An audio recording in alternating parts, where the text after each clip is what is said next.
Joining me now exclusively is the lead negotiator on the infrastructure deal, Senator Rob Portman of Ohio. Thank you for joining me this morning, Senator. I know that you and your colleagues are working through the weekend to try to finalize this bipartisan infrastructure bill. Will it be ready by Wednesday? Well, we're still working on it. It's more important to get it right than to meet an arbitrary deadline, and we are still negotiating. In fact, last night I was negotiating some of the final details with the White House, and later today we will be having additional negotiations with the Republicans and Democrats who've come together to put this bill into a track that's very unusual for Washington. You know, people are used to legislation being on the Republican side or the Democrat side, and this is a little confusing for people because it's actually 11 Republicans and 11 Democrats putting this together. Chuck Schumer, with all due respect, is not writing the bill, nor is Mitch McConnell, by the way. So that's why we shouldn't have an arbitrary deadline of Wednesday. We should bring the legislation forward when it's ready. And it's incredibly important legislation. You know, we have a situation now in our country where we do have crumbling infrastructure. It's hurting our efficiency, therefore our productivity and our competitiveness. China spends about 3 or 4 times more on infrastructure than we do, as an example. So everybody knows that. Every president in modern history has said we've got to have a massive investment in our infrastructure. President Bush, President Obama, President Trump actually had a $1.5 trillion proposal in his budget, so significantly more than we're talking about.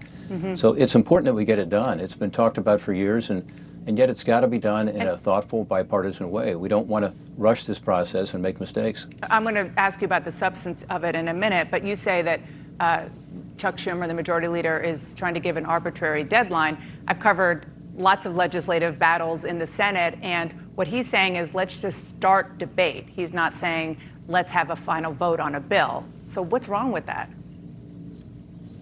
Start debate on what? You know, we don't have a product yet, and we won't have a product until we can finish the negotiations properly. Again, this is a complex bill. It involves several committees. It involves you know, a lot of very tough issues because we've got to resolve them between us first. So again, we're meeting today. There are 11 Democrats and 11 Republicans working on this, and we're moving as fast as we can.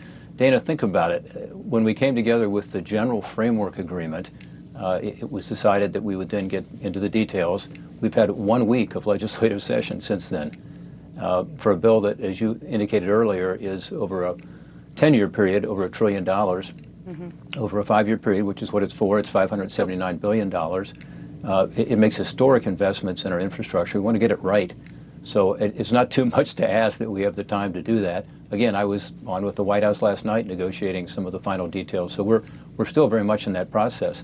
We'll push as hard as we can. You know, we're working all weekend again, and that's important. So it's important we get it done because, you know, it's an urgent matter, but we ought not to have an arbitrary deadline forcing this process. We got to be sure that we're doing it in a way that ends up with the best product. So let's talk about some of the sticking points that I know that you're working through. One of the proposals is to improve IRS enforcement of existing laws, which is estimated to increase revenue by up to $100 billion without raising taxes. A number of your Republican colleagues, though, they are coming out against this approach. Senator Ted Cruz called it a foolish and dangerous idea. So is IRS enforcement still part of your proposal or not?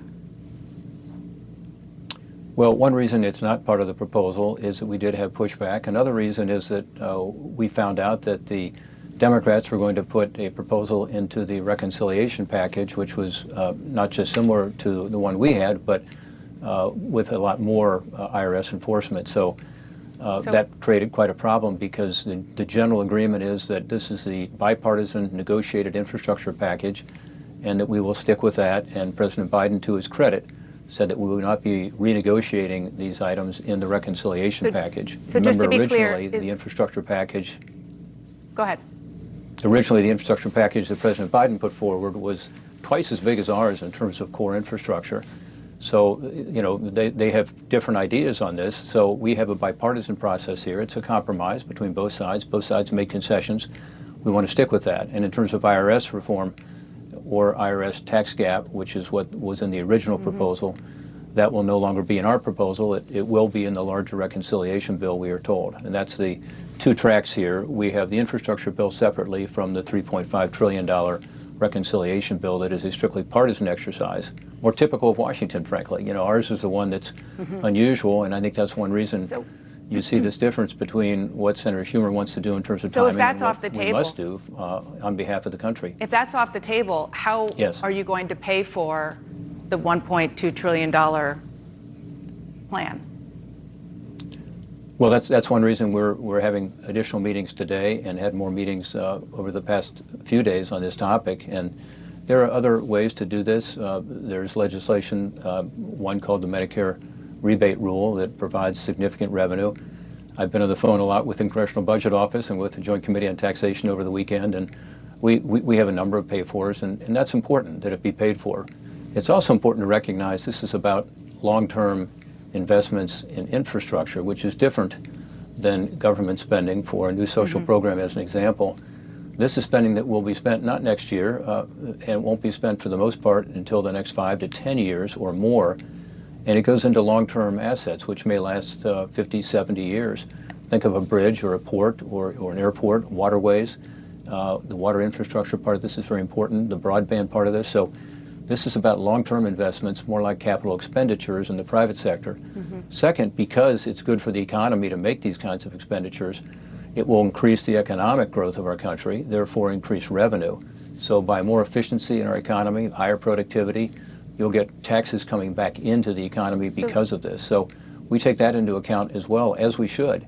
Senator, I'm excited about it because it's about our long-term growth as an economy and our competitiveness. Senator, I want to ask you about COVID, but before I do, you just acknowledged that there is a large partisan Democratic bill that is working in companion with yours. So are you comfortable with that now?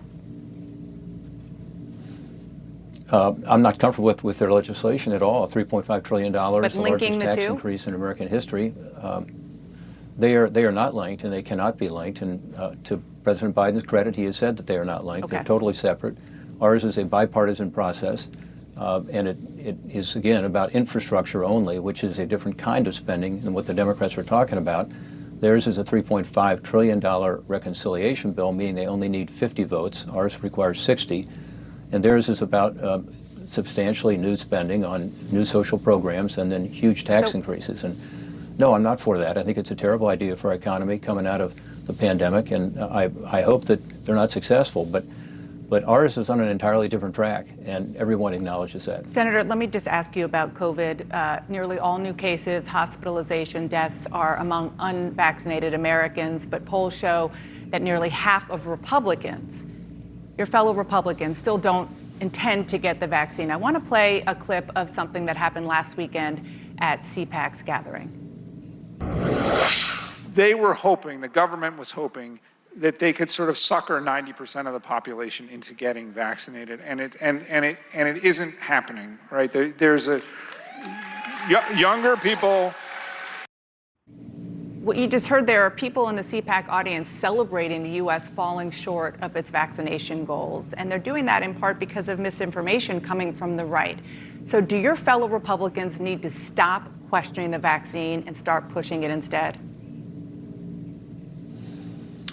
Well, the vaccines are a miracle. I mean, it's amazing. And by the way, it's President Trump's administration that started this effort with Operation Warp Speed, and it is something we should all celebrate. The vaccines are safe.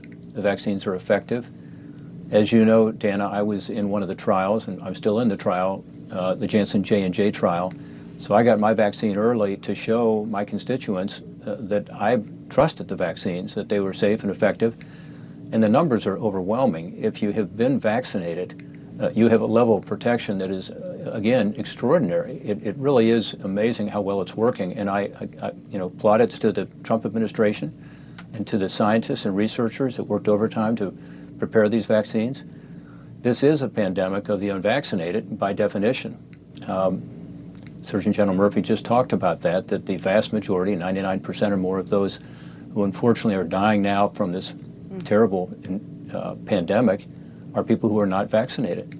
So I do encourage people to get vaccinated. I don't think it ought to be something where we're going door to door and mandating it on people. I think what we should be doing is a much more effective and massive public media campaign talking about the facts, giving people the scientific facts on this. And if so, I think we will be able to get that number up. By the way, about 60% of the adults in my state and nationwide have been vaccinated. So we're on track Yeah, to those are good numbers, and get to 70%, I hope.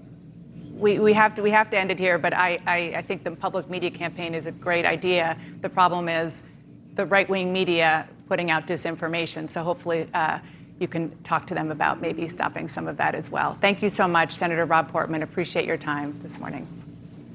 Thanks, Dana. Thanks for having me on.